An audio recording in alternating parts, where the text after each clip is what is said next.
السلام عليكم. طيب، بسم الله. أنا اسمي محمد عماد، طالب في كلية سليمان الراشدي. اليوم عندي برزنتيشن بيكون بإذن الله تعالى عن الأونكولوجي Gynecology and Procedures.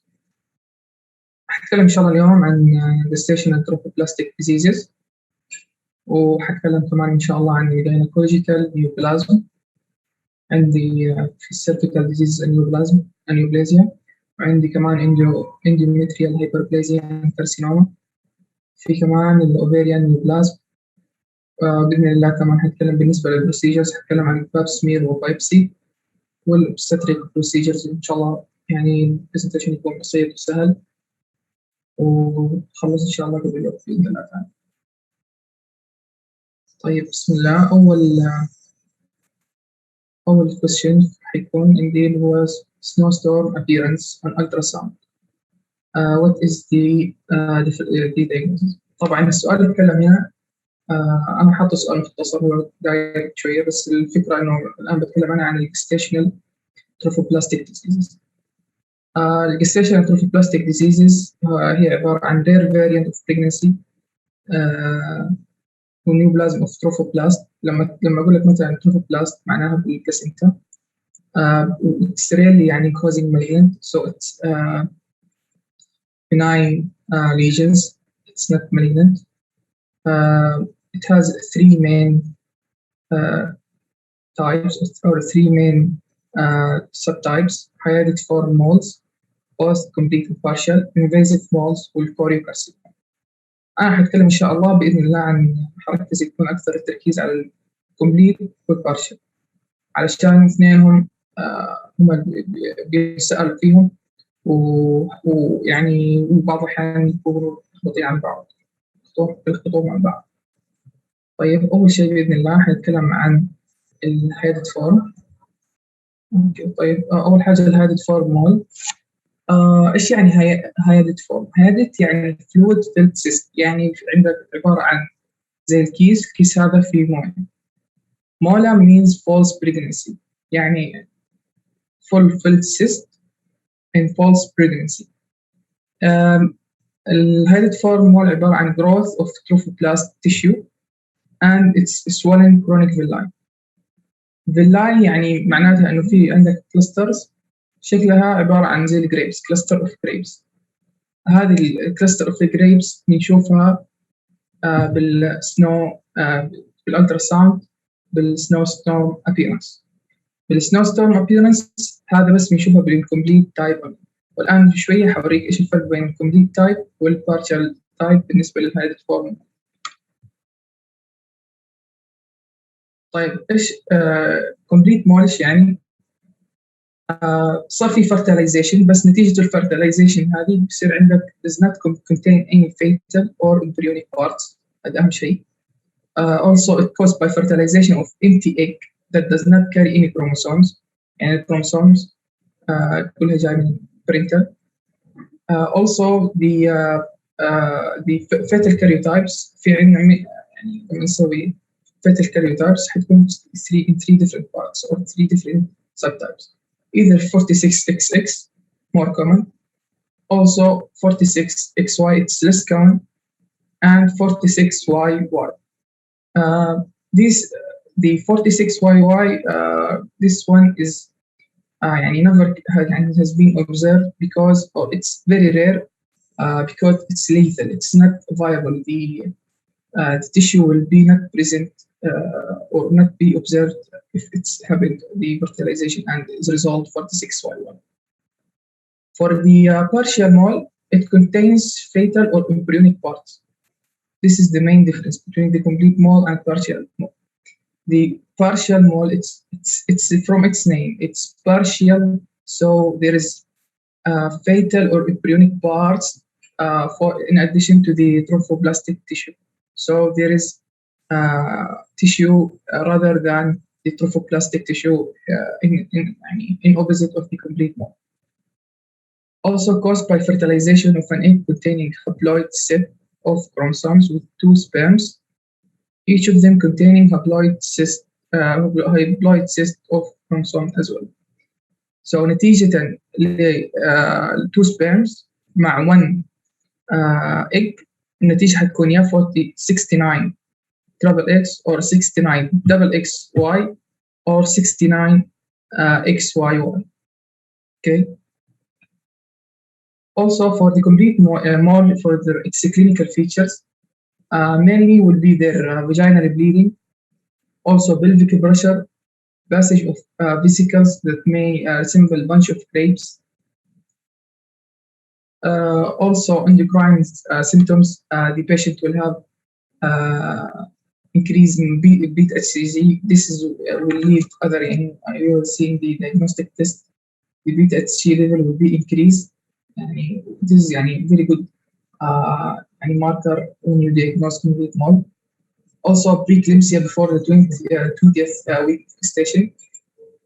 This is a good clinical feature because when you read any scenario and you find that the patient has preeclampsia symptoms before the 20th week of gestation, your mind should be go to the complete mole or the hyalid form or the gestational plastic diseases. This is a good clinical feature in this disease. Also, hyperemesis gravidum, patient will vomit a lot. Also, ovarian fecal lutein cyst. This is bilateral large cystadenic cell masses that are tender to the touch. You can feel in your physical examination. Also, the patient will have hyperthyroidism. Any idea why there is hyperthyroidism in patients with complete mole? Please share it. Yes. So increasing of beta HCG will affect the thyroid receptors in the thyroid gland. The patient will have hyperthyroidism or hyperthyroidism features due to the increasing in the beta HCG. For partial mole, it's less severe symptoms than the complete mole, but it's the same clinical features. Patients will have vaginal bleeding and pelvic tenderness. Okay. For the diagnostic test, beta HCG, the patient will have in the partial increased and the complete it will be increased in all, but in the complete it will be more than the partial. Sometimes it will be more than 1,000, 100,000, more than 100,000. In the complete more, but in the partial more, it will be less. For the ultrasound, as I mentioned before, the fetal parts will be visualized. There's in the partial, maybe heart tones may be detectable. Amniotic fluid is present, increased placental thickness because there is tissue, as I said here, contain fetal tissue or embryonic parts, in addition to the trophoblastic tissue. For the complete, it's echogenic mass. Also, no fetal parts, lack of fetal heart tones, no amniotic fluid, and fecal lutein cyst which can be detected by the ultrasound in both sides in ovarian. This is a good a good table that you can refer to later. It has very good summarizing for the complete and incomplete mode. For the management, you have to follow up beta HCG. As I said, it's very high in these cases, so you have to see the baseline for future comparison. Also, you have to see if there are any chest X-rays, lung metastasis. You have to rule it out. Also, the patient should have look for it suction cartilage for it. So we have to empty the uterus content. Also, the patient should take oral contraceptives or up to 1 year. So we have to prevent any pregnancy up to 1 year. This is preferable to the patient to have to not have any possibility to be pregnant up to 1 year after she has been diagnosed and managed for the trophoblastic diseases. So for the question, snowstorm appearance in ultrasound, what is the diagnosis? Okay, so complete headed form is the answer of this question. Now, case of postmenopausal woman had a history of endometrial polyp with abnormal vaginal bleeding for which she received tamoxifen. Today, ultrasound shows an endometrial thickness of 5 millimeter with increase in the size of the polyp. What is the most likely diagnosis? So, for the endometrial hyperplasia and carcinoma, we have mainly two types. The first type is endometrial cancer. It's directly related to the long-term exposure to increased estrogen levels.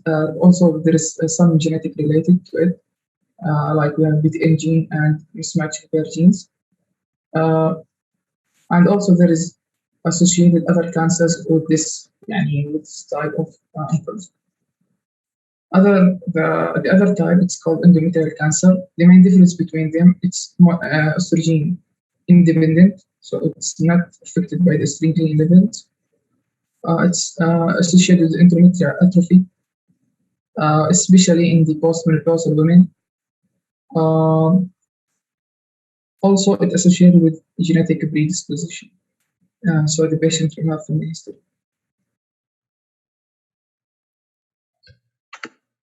Okay. And for the clinical features, the patient will have abnormal uterine bleedings, also postmenopausal, any amount of vaginal bleeding, including spotting or staining.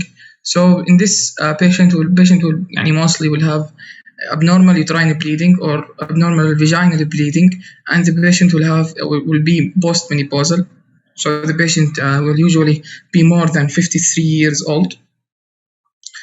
The patient will have perimenopausal or premenopausal meteorrhagia or menometeorrhagia. So if the patient, which is rarely to be present in this age, if the patient has between abnormal vaginal bleeding between her menses or heavy vaginal bleeding during her menses or between her menses, so it's considered one of the clinical features for this disease. Vaginal bleeding usually does not occur in type 2 cancer because of the atypia and the estrogen independency in this case. For metastasis, there is a localized metastasis, also contiguous spread in the cervix and the vagina and fallopian tubes, and it varies 25% of the cases. Also, lymphogenic metastasis seen in late stage cases. And we have retroperitoneal spread or involvement of the pelvic and para-aortic lymph nodes. Also, hematogenic metastasis is rare, and it occurs at a very late stage and usually in the lungs. So diagnostics, we have endometrial sampling. This is the most commonly used, performed as a part of the pelvic examination and for diagnosis. Also guided biopsy and dilation and cartilage. For imaging, the first choice we use it is ultrasound and abdominal ultrasound. For metastasis, we use chest X-ray, CT, MRI. These all used X-ray for the chest to see if there is any metastasis. CT, the same reason. MRI for the brain to see if there are also any metastasis. The regular monitoring, you have to, for the postmenopausal women, for the endometrial thickness, it's less than 5 millimeter endometrial. More than 5 millimeter, it's considered or may considered as carcinoma.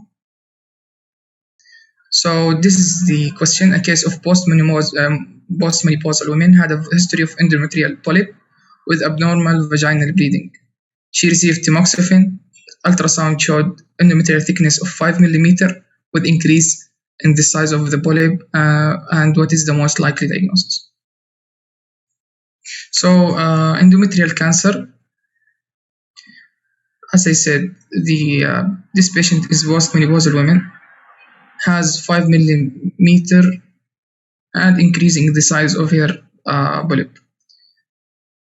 So this considered as يعني indication that this patient could have endometrial carcinoma.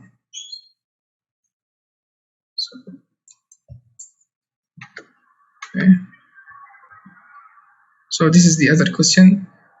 Say that most common significant risk factor of developing endometrial cancer in polycystic ovarian syndrome, 45 years old with prolonged progestin use. So what is the most common? Is it the age of this patient, or the progesterone that she is using, or the polycystic syndrome? So next.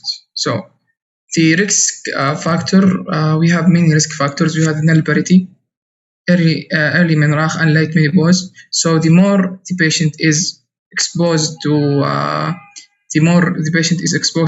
estrogen, the more she has the risk factors to develop endometrial carcinoma. Also polycystic ovary syndrome, for the main reason the patient will have unopposed estrogen and the progesterone will be inhibited, leading to estrogen more than usual. So the patient at the end will be at high risk of developing endometrial carcinoma. Also metabolic syndrome, obesity and diabetic mellitus, also hypertension, unopposed estrogen in any case, replacement therapy, history of breast cancer, because the BRCA1 and BRCA2 are associated with this endometrial carcinoma. Also Lynch syndrome, it's hereditary neoplasm and non-polyposis colorectal cancer. It has many different type of cancer that associated with the colon, and one of them is one of the association is colon cancer and endometrial carcinoma. There is a good monomic that you can remember with it. It's called Endomet. Elderly, null parity, diabetes, obesity, and menstrual irregularity, estrogen monotherapy, and hypertension these are for the risk factors. Okay, so most common significant risk factor of developing endometrial cancer in this patient who has polycystic ovarian syndrome, and she is 45 years old with prolonged progestin use. What do you think? Okay. So polycystic, obviously the question is direct. Polycystic ovarian syndrome, this is the main reason of the patient will have development of endometrial cancer, as I said, because the estrogen is unopposed and the progesterone is increasing, and the progesterone is inhibited by the estrogen levels. Okay, we finished the endometrial plasma.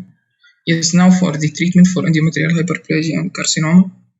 So elderly with endometrial hyperplasia cannot tolerate surgery and anesthesia. How to manage it? So I will talk about the treatment now.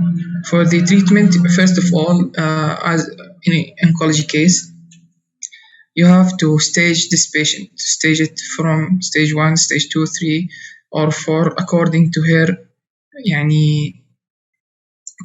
histology or cellular pattern and biopsy. So for the stages, first stage, it's very limited to the uterus, has 3 more common subtypes, limited to the endometrium, or invasion less than half of myometrium. Also 1B invasion more than half of the myometrium. Stage 2, extension to the cervix, but not outside the uterus. So it's not to the other tissues. For stage 3, spread adjacent to the uterus. Stage 3A for invade serosa or adenixa or positive cytology. Stage 3B invasion of the vagina. 3C, invasion of the pelvic and para-aortic nodes. Stage 4, spirit farther from the uterus and involves bladder or rectum. Or the 4P, distant metastasis. So, as a general rule, if the patient has been confirmed to have endometrial carcinoma, we have to do for it what we call it the total abdominal hysterectomy and bilateral splingo-osteectomy, meaning that we remove all the all the reproductive system. This is and lymph node dissection. This is as a general rule for this patient in all stages. But if the patient has been diagnosed with before, it's only hyperplasia, not invasion, or there is no carcinoma, we can see there is different types or different treatment for it. If it's simple hyperplasia with no atypia, we should give her only progestin, meaning that the patient will these drugs inhibit the estrogen and decrease the proliferation of the tissue or the endometrium. Also, we have complex. If the patient diagnosed with complex hyperplasia and there is no atypia, we treat it as it is. If the patient has complex hyperplasia with atypia, the patient will have hysterectomy and progestin. So we can now do surgery for her and do hysterectomy. If it's endometrial carcinoma within stage, from stage 1 to stage 4, we have to do the basic treatment for it, which is surgery. This is another mind map that I made. You can see it, and it will help you in memorizing. So, elderly with endometrial hyperplasia cannot tolerate surgery and anesthesia. How to manage? So, okay. So 54% said it's radiation. Okay. So the answer is observation. Why observation? The chemotherapy and radiation in this case will not benefit the patient. We can only give her progestin, or we can give her progestin, and that's what we can do for her. The patient will not tolerate any further further chemotherapy or radiation. But I agree with you that this patient could have chemotherapy and radiation, and I have to I need to see it again because I'm not sure about the answer. I will see it and I will send the full explanation for it in the Telegram because I'm not sure about it. I will revise it because I found it in the question bank and I saw the answer like this. And I will send the explanation to you in the Telegram, no problem.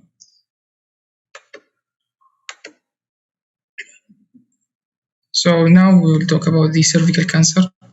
So female patient is diagnosed with invasive cervical cancer. What is your next step? Do staging, surgery, chemotherapy, or radiotherapy? So for the cervical disease and neoplasia, it's the third most common gynecologic cancer in the US. Also, human papilloma virus is detected in 99.7% of all the cases. The most common used for identifying the causative agent is by pap smear. The peak incidence of this age group is between the 35 and 44 years of age. So about the HPV infection with high risk HPV types in the main cause, it's the main cause of cervical cancer. So mainly the patient, if the patient have human papilloma virus, he will be high risk of developing cervical cancer and neoplasia of the cervix. The most common types that cause cervical cancer, we have 16 and 18. 18 associated with adenocarcinoma and 16 associated with squamous cell carcinoma. Okay. Risk factors. Some of them associated with HPV, like the patient, if he has multiple sexual partners, so he will be more exposed to have sexual transmitted diseases or STDs, such HPV. Also, early onset of sexual activity, multiparity, also immunosuppression, like HIV infection and post-transplantation. Also, any history of sexually transmitted diseases like herpes simplex and chlamydia.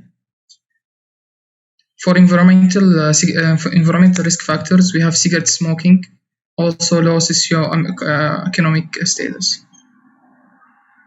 So we have, for the symptoms, we have early symptoms and late symptoms. For early symptoms, we have abnormal vaginal bleeding, irregular menstrual bleeding, vaginal discharge, dyspareunia, and pelvic pain. For late symptoms, we have hydronephrosis, lymphadenoma, and fistula formation. For cervical examination, we have ulceration, induration, and exophytic tumor, meaning that there is tumor protruding outside from the cervix. For management, I will talk about the management in generally, but and for the pap smear, then I will go for it. I will go for the pap smear in more details in the others, in other slides. So for the management, we have observation and follow-up without treatment is appropriate for CIN or carcinoma in situ for 1, and includes any of the following: repeat pap smear in 6 and 12 months, colposcopy and repeat paps repeated in 12 months, with co-testing HPV in 12 months. Ablative modalities can be used in 1 and 3 stage. These include cryotherapy and laser vaporization and electropulguration. Electrotherapy. Excisional procedures can be used in also. We can use the loop surgical excision procedure, all called knife colonization. Also, hysterectomy is only acceptable with biopsy confirmed or recurrent 2 or 3 carcinoma in situ.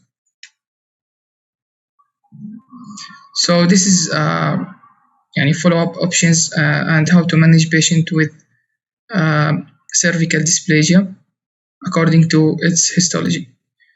So if the patient is in carcinoma in situ 1, we have to do observation and or ablative therapy or excisional procedures.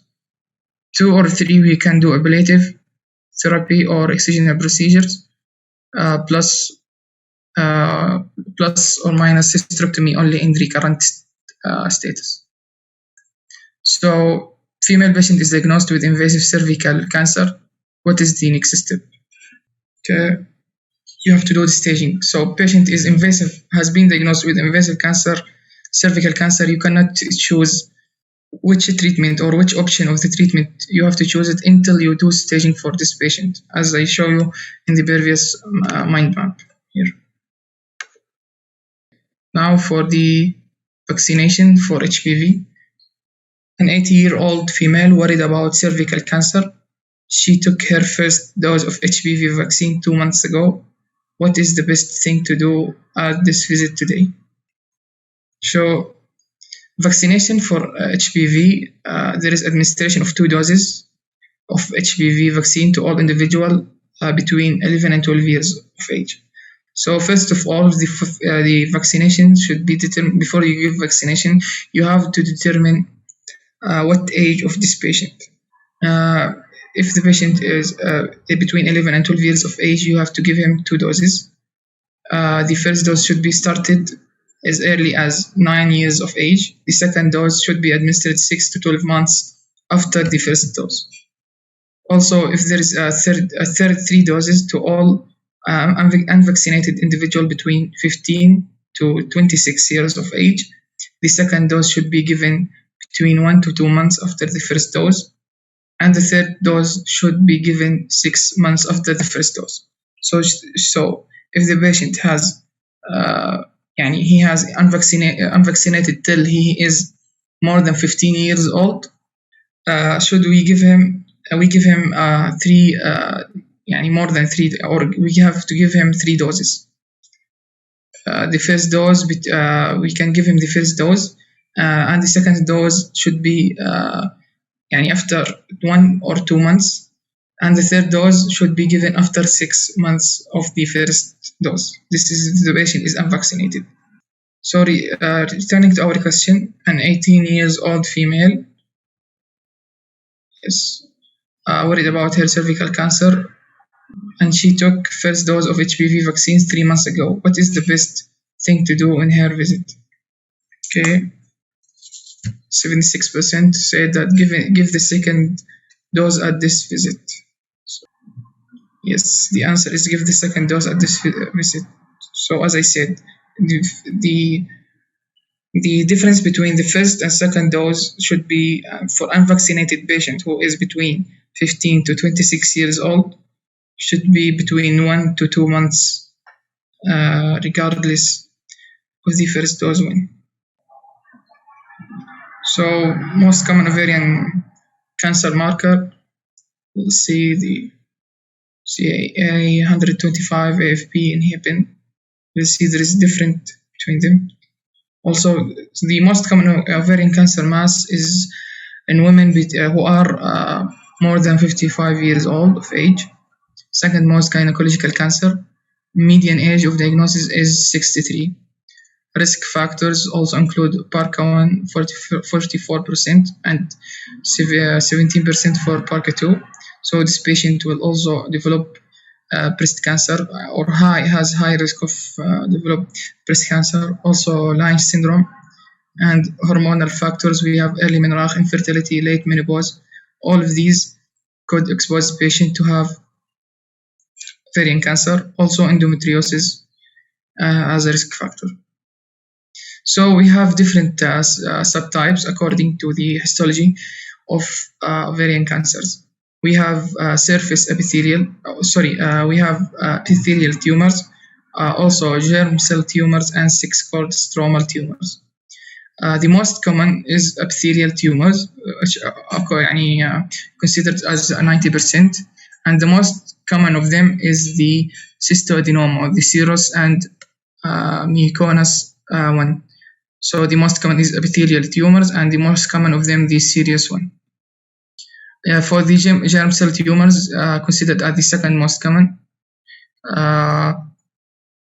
we have the most common of them is the teratoma, considered as the highest or the most common one is the from the germ cell tumors. Also, we have 6-cord stromal tumors.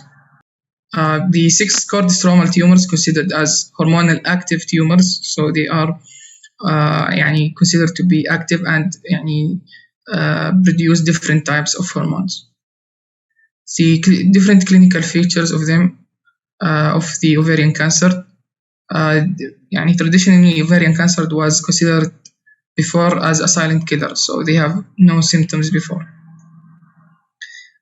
or they could be exposed or found out after they have been developed to a very late stage. However, up to 90% of patients in recent days do present with the symptoms before diagnosis adenic cell masses. Also, pelvic and abdominal symptoms have common in this or common clinical feature in this type of cancer. So there is a change in urination frequency or agency, bloating and abdominal distension, or early satiety, non-specific also pelvic pain, abnormal bleedings like postmenopausal bleedings and rectal bleedings. Also, the patient will have paraneoplastic syndromes like polyneuritis, cerebellar degeneration, dermomastitis, and hemolytic anemia. So for diagnosis, we have tumor markers could be applicated in this ovarian cancer, we have increasing in the CA125 is associated with epithelial cell cancer, and it's used mainly for progression and recurrence. Also, premenopausal women could be suspected with it, increasing in the 125. But we cannot rely on it because it's considered, or we can it could be indication for other diseases, benign diseases like endometriosis. Postmenopausal women also increasing in it, more than 35 indicate likelihood of ovarian tumor. We can use also transvaginal ultrasonography used to screen high-risk women and as the first step in the workup of symptomatic women, pelvic fullness and pelvic pain. Also, solid mass with thick separation plus or minus ascites on ultrasound is highly suggestive of neoplasm. So these are the difference between benign and malignant pelvic masses in general. For the mobility difference between the malignant and benign. In mobility, the benign it's mobile, but in malignant it's fixed. The consistency for the benign is cystic. Here is solid or firm. Location here is unilateral, bilateral in malignant. Cul-de-sac or the how we feel it, the mass, it's here is smooth, here is nodular. For the transvaginal ultrasonography adnexal masses, for the sizes, commonly the size of benign is less than 8 centimeter, but here is more than 8 centimeter. The consistency is in the ultrasonography here cystic, here in the malignant solid or cystic and solid. Septations here is unilacular, but here is multilacular. Location is here unilateral. As I said before, the malignant is bilateral usually. Others we have in the benign could be there is a calcifications, but in the malignant plus or minus, not usually come with ascites, but one of the main features of cancer or malignancy. Here is different tumor markers, but what we concern about is the CA125 for ovarian cancer. This is the most common, but other ones are not important as it. So ovarian cancer marker, the most common type, we can use it. Okay, with 100% is the CA125. Okay. So we have here old age patient with epithelial ovarian cancer. Now we will see the management. So surgical staging is the first one we have to do it. Used to obtain pathologic spacement and evaluate extension of cancer spread. Also surgical debulking whenever possible. Maximal cario removal of the the surgical debulking is the main concern about it, to remove the visible tumor. Also chemotherapy is indication. Its indication. Early stage disease, patient with highly risk, like stage 1C and stage 2, as I will show it. Only the chemotherapy is only used as adjacent therapy after initial debulking surgery. For the radiation is only used for palliation. It's not used as the chemotherapy. So regarding for the question, old age female patient with epithelial ovarian cancer, what is the main management for her? Surgery or surgery then chemo or surgery then radio? Okay, as I said, surgery then chemo is the main treatment for the patient, but we cannot use the radiotherapy because it's only used for palliation. So for the pap smear, 31 years old female was following up for the last 5 years with women health department. Last year negative, and this year negative pap smear and negative HPV test. Next step to do pap smear. We will see now. Okay, so now for the routine screening for cervical cancer. So pap smear, we can do it at the age between 21 to 65 years or each 3 years. for the code testing, meaning that the HPV testing with pap smear, we do it each 5 years. Okay, this is the routine testing. The patient is still not suspected to have any cervical cancer. Mainly we use in the cervical cancer, we use something called beta-SIDA system. It's a classification system used to report the result of the cytological screening of cervical cancer. It has many different names, and each of the classification has different name. We have negative for intraepithelial lesion or malignancy. ACS-US stand for atypical squamous cell undetermined significance. Also here we have atypical squamous cell cannot exclude SIL, which means the high-grade intraepithelial lesion. Also SCC, we have it for squamous cell carcinoma. Each one of the cytology for the beta-SIDA system stand for one of these, or the histology for the carcinoma in situ. We have LSIL stand for the 1, and the HSIL stand for carcinoma in situ 2 and 3. The last part with the last grade, which is cancer, it stands for invasive cancer. You have this one is depends on you. You have to memorize it. It's mainly for memorization. Each different group age has different indication to do if it has positive or negative test. Meaning that if in this case, if the patient woman between 21 and 24 years of age with cervical cytology showing ACS or the or showing atypical squamous cells of undetermined significance. This one, like this one. You have to do for it different. It has different diagnosis or different action you have to do done it for it. Like here, you have to repeat the cytology after 12 months. If it's negative, now the patient return for routine screening, and so on. Here, if the patient is more than 24 years old, you have reflex HPV DNA testing. If it's negative, co-testing in 3 years. If positive, colposcopy, or repeat cytology at 12 months. If negative, routine screening, like this. So what's important to you is how the question will come. The question will come like a scenario. You give a scenario for age of this patient and has invasive carcinoma and in this stage, for example. So what you will do next? You have to memorize it and to answer any question for pap smear or beta-SIDA system. Like this here, in the atypical squamous